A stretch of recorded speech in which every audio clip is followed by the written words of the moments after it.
China is no longer the competitive powerhouse it once was. Not long ago, almost all cheap and mid-level products were stamped "Made in China." China was the world's factory floor, producing everything from children's toys to consumer electronics. But as continual housing market crisps, rising wages, and Western sanctions make the Asian tiger less and less competitive, other regional powers are looking to seize on the opportunity. In economics, there's no room for mercy. Mexico, India, and Vietnam are all favored destinations for multinationals looking for the world's next factor floor. Cheap labor, high English proficiency, and a semi-educated workforce are transforming these countries into middleweight champions. But there's another unexpected microstate closing in on China's tech sector: Singapore. This small yet technologically advanced state is rapidly carving out its niche in the global manufacturing arena, especially in the high-tech sector. Unlike its larger counterparts, Singapore doesn't boast a vast workforce or low labor costs. Instead, it brings to the table immense talent, technical know-how, and a government recognized for its efficiency and business-friendly environment. Singapore's ambitious Manufacturing 2030 vision, aiming to enhance its manufacturing sector by 50% by the end of the decade, showcases its proactive approach. Despite its size and demographic constraints, Singapore is not aiming to mirror China's broad manufacturing model. Instead, it's focusing on sophisticated, high-value sectors like electronics and semiconductors, leveraging advanced technologies such as the Internet of Things, robotics, and AI. This strategic pivot not only highlights Singapore's adaptability, but also underlines its potential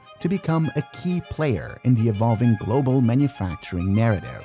So, to understand this better, we must answer a few simple questions. How are these economic pressures reshaping China's role as a global manufacturing leader? Besides Singapore, which nations are rising as new manufacturing hubs in response to this shift? And what unique advantages do they present? And importantly, what strategies is Singapore employing to position itself as a key player in the advanced global manufacturing arena? Before we begin, if you haven't yet, make sure to hit subscribe and ring that bell. That way, you won't miss any of the future videos we've got lined up. Alright, let's jump into today's video.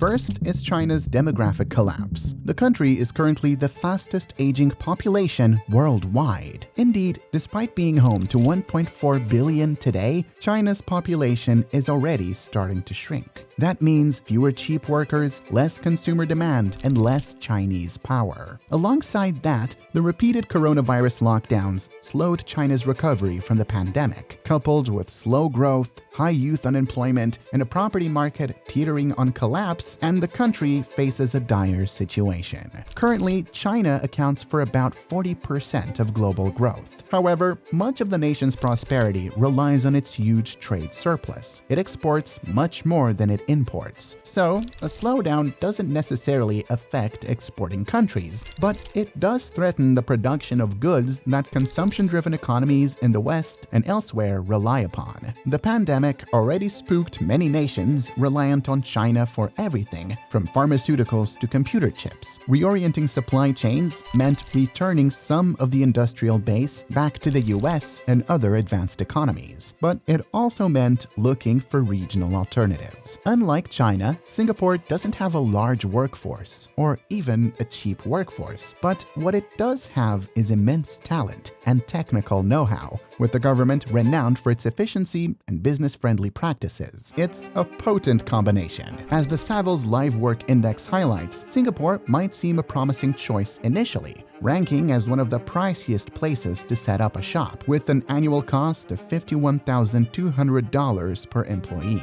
But here's where things get interesting. Singapore has rolled out the red carpet with its ambitious Manufacturing 2030 vision.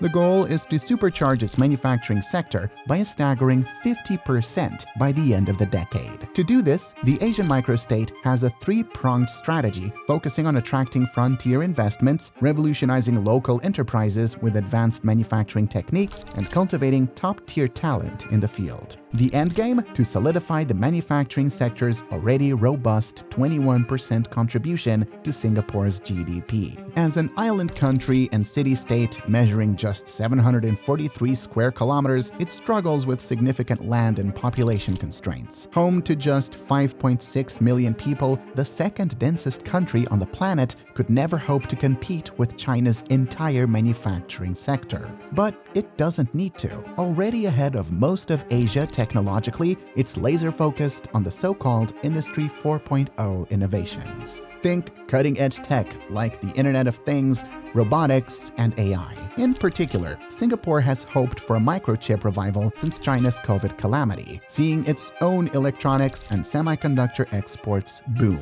In 2021, the city-state's economy expanded 7.2%. In fact, it continued to grow throughout the pandemic. But where things get impressive is its manufacturing sector, which grew 7.3% in 2020 and 12.8% in 2021. Its electronics output alone grew 16.5% in the first 11 months of 2021. Ironically, part of Singapore's insistence on this strategy comes from its reliance on China, the country's largest trading partner.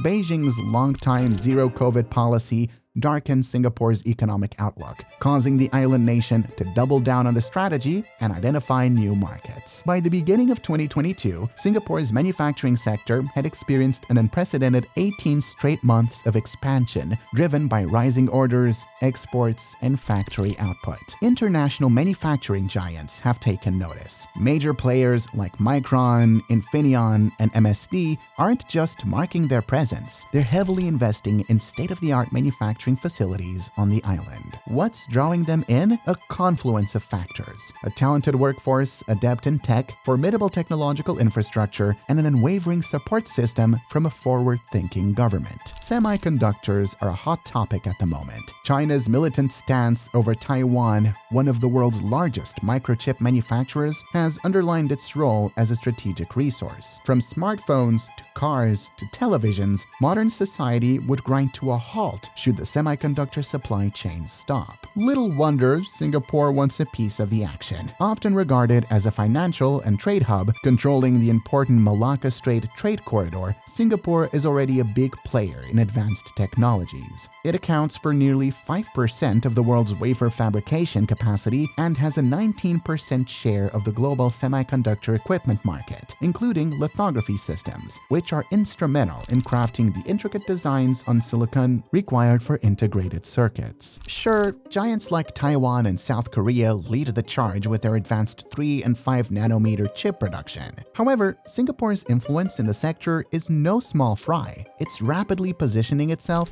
as Southeast Asia's premier hub for semiconductor manufacturing. The proof? The presence of 21 world-class wafer fabrication plants within its shores. To put it in perspective, every 10th chip in global electronics has its origins in Singapore. Major contributions come from Micron's NAND flash memory chips and specialty chipsets produced by Systems on Silicon Manufacturing Company, or SSMC, a collaborative venture of NXP Semiconductors from the Netherlands and TSMC, the Taiwanese colossus. But it's not just about having the latest machines or best-in-class facilities. Unless you've got an educated workforce capable of stepping up to the mark, it's a wasted investment. As ever, the Singaporean government is one step ahead. The Singapore Business Federation and Workforce Singapore introduced the Industry 4.0 Human Capital Initiative, or IHCI, in 2020 to aim small to medium-sized manufacturing businesses in finding and training employees. It's already helped 90 firms adopt and implement Industry 4.0 solutions. Through IHCI, companies can identify areas of improvement, and over an 8-week period, they receive guidance on enhancing aspects such as workforce efficiency or operational planning.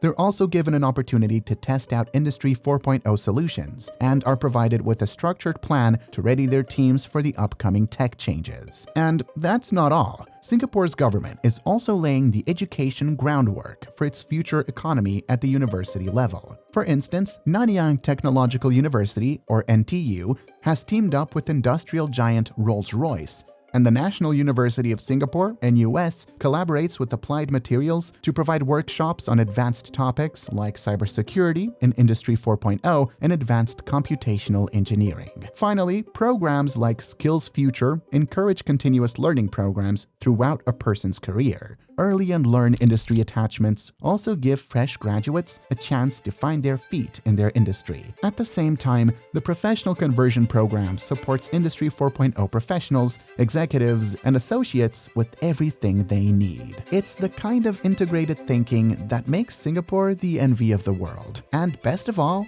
it's working. Several companies are investing big in Singapore, seeing the potential for the tech powerhouse. For example, US company Global Foundries plans to pour $4 billion to boost its production capacity in Singapore. Germany's Siltronic is also joining the party with a $2.2 billion investment in a new facility. This move will not only solidify Singapore's position in the chip-making industry, but also create 600 jobs. Other companies like France's Soitec are expanding too, investing hundreds of millions to ramp up their production in the next few years. Even Infineon Technologies from Germany is setting aside funds focusing on the future of chips with AI capabilities. That's not to say it's all plain sailing. In early 2023, weak demand in export markets, mainly due to the US and European Union, saw its manufacturing output slump. In February 2023, manufacturing production continued to weaken,